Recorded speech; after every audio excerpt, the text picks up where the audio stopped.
Good morning sa Pinas at good evening po kung saan man ako naroroon ngayon. Alright,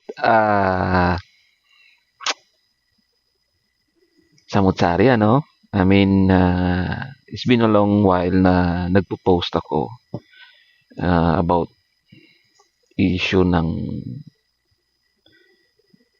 politika sa ating bansa sa Pinas. Samutsari na no? Yung tipong parang nakakasulasok, ano pa ang magandang term diyan, nakakasulasok, nakaka parang binabaon ka na talaga, yung tipong ganun. Sa sobrang daming issue ng lipunan ng ating bansa. I-highlight lang natin kung ano yung gusto kong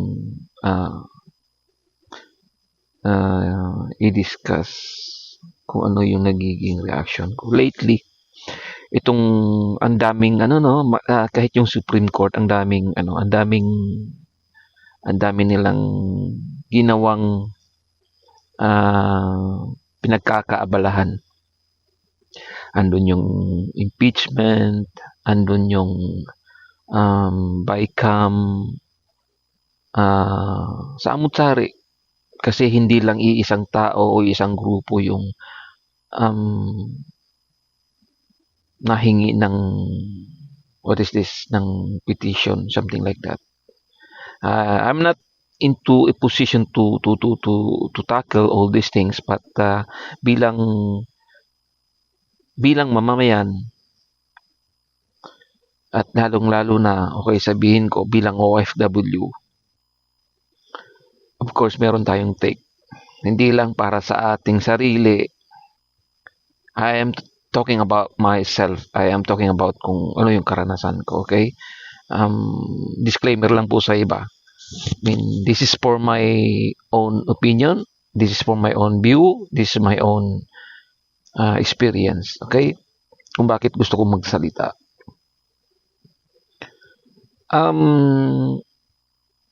Nakakabahala at maraming issue.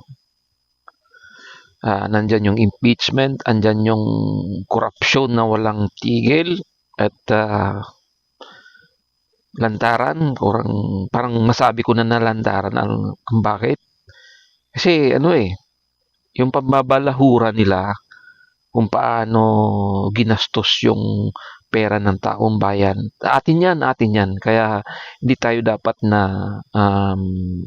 magdadalawang isip na questionin yung mga taong pinahiram lang natin ng kanilang mga katungkulan para ibalik sa atin yung serbisyo na nararapat para sa atin.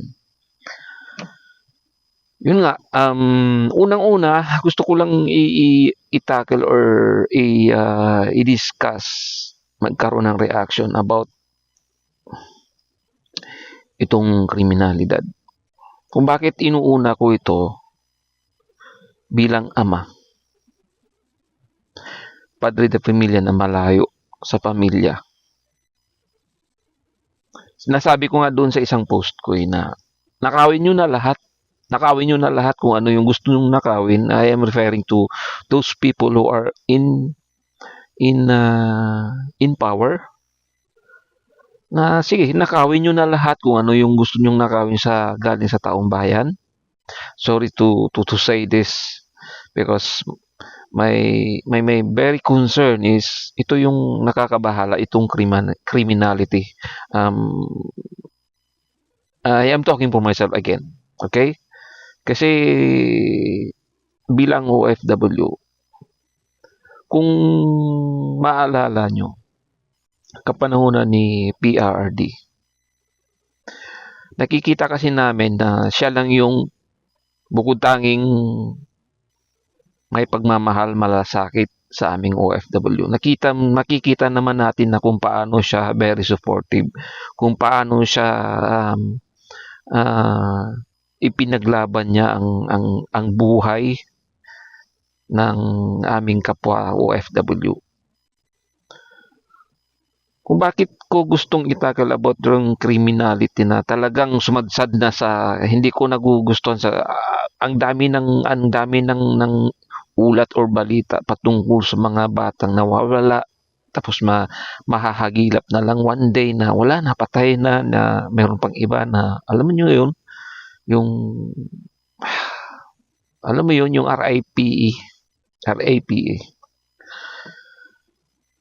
nakakabahala na. Kaya para sa akin bilang ama na naghahanap buhay dito sa ibang bansa para sa pamilya, para sa mga anak. Na meron kasing part of our minds na talagang ito yung pupukaw sa'yo. Para bang nagsasabi sa'yo na anong saysay ng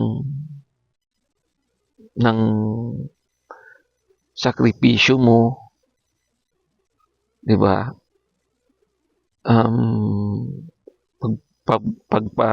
Pagbunot ba buto dito sa ibang bansa para lang sa pamilya mo. Tapos wag naman sana one day biglang may ganoon mabalitaan ka na lang na may nangyari sa kamag-anak mo or to the extent dun sa mga pinakamamahal mo sa buhay. Kaya nasabi ko dun sa isang post ko, kuhanin nyo na, nakawin nyo na lahat ang gusto nyong kuhanin galing sa ating pamahalaan. Sana lang ay bigyan action yung criminality. Again, uulitin ko kung bakit napamahal si dating dating presidente Digong sa aming OFW. It is because nakita mo naman hindi lamang nandun siya para sa amin bilang OFW, pero nandun din siya sa kanyang katungkulan, sa kanyang tungkulin bilang presidente at bilang ama ng ating bansa para sa amin in behalf of us dito sa ibang bansa. Siya yung tumatayong tagabantay kung makita nyo. Why? Kasi nagkaroon tayo ng disiplina, nagkaroon ng sabihin na nating takot sa komunidad na pagka ikaw ay gumagawa ng hindi maganda, may kalalagyan ka sa batas. Yun eh. Sana ito maisip ng ating mga taong nasa katungkulan ngayon.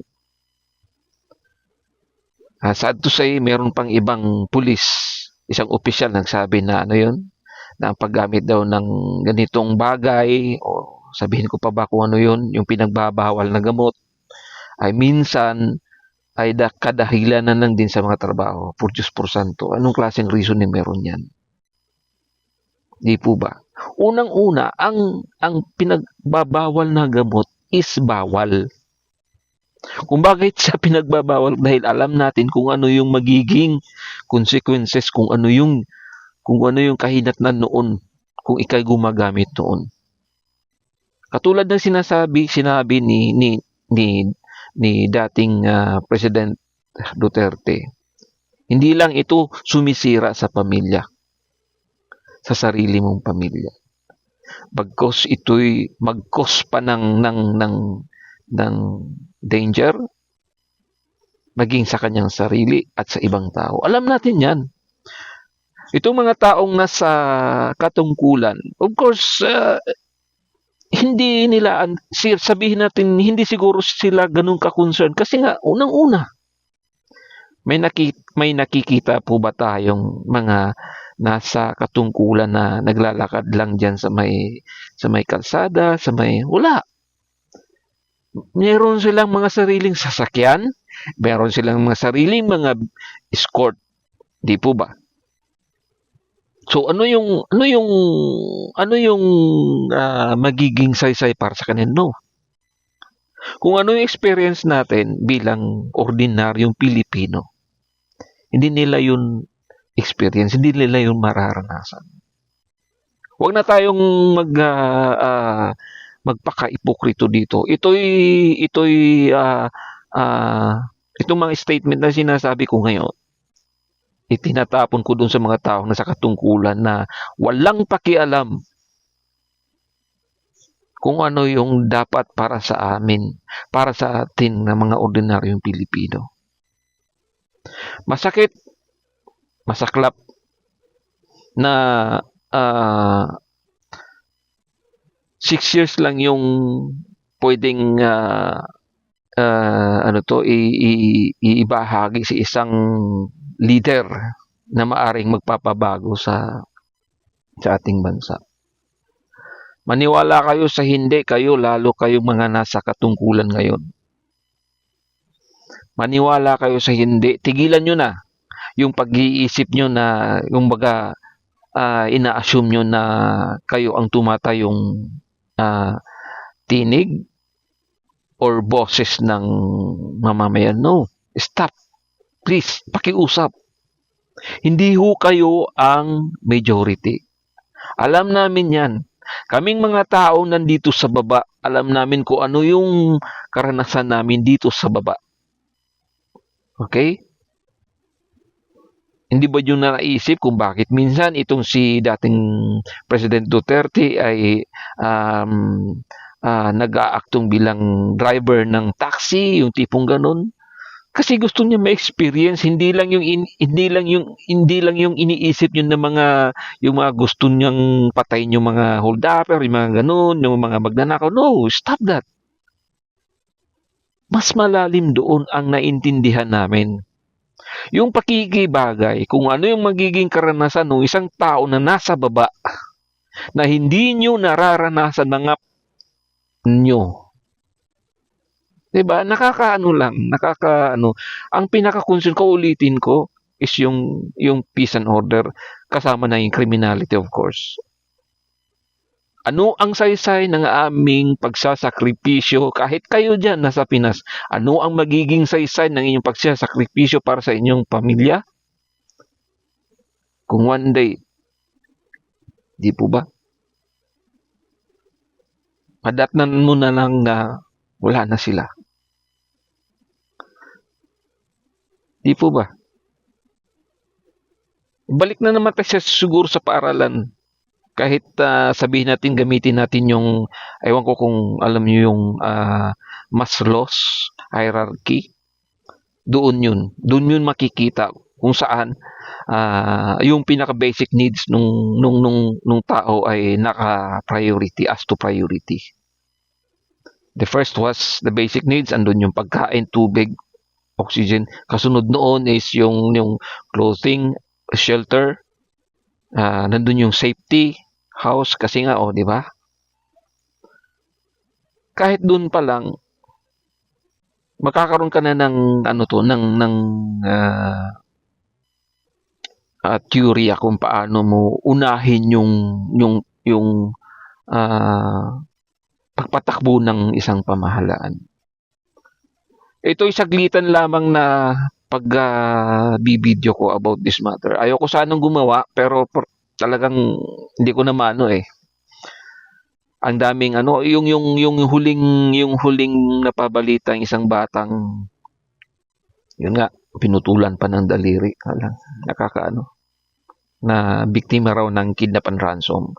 Ako hindi masyadong magbigay ng reaction doon kasi nga parang hindi pa ako sabihin na nating kontento doon sa mga information na lumabas ngayon sa mainstream media. Okay? Balikan natin siguro in the future kung ano yon. In the meantime, ito lang muna ang ibabahagi kong reaction about sa criminality dyan sa ating bansa, sa Pinas.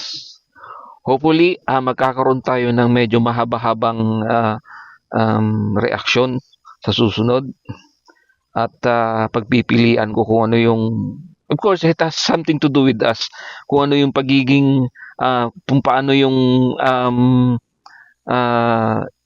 kung ano yung linkages to our lives sa gusto kong i-discuss or i-react. Hopefully, magugustuhan nyo itong first na attempt ko na pagre-react sa isang mga sabihin na nating topic or issue sa ating bayang Pilipinas. In the meantime, ito magpapaalam. Salamat po sa oras, sa minuto, hindi naman tayo umabot ng oras. Okay? Sa susunod po, medyo pagpipilian ko, magkakaroon ako ng pasiunang mga maiksing, parang trailer ba, na maiksing to video kung ano yung i-discuss natin in the future. Salamat po sa inyong oras at sana magiging safe po tayo lahat. Magandang gabi at magandang umaga po dyan sa Pinas.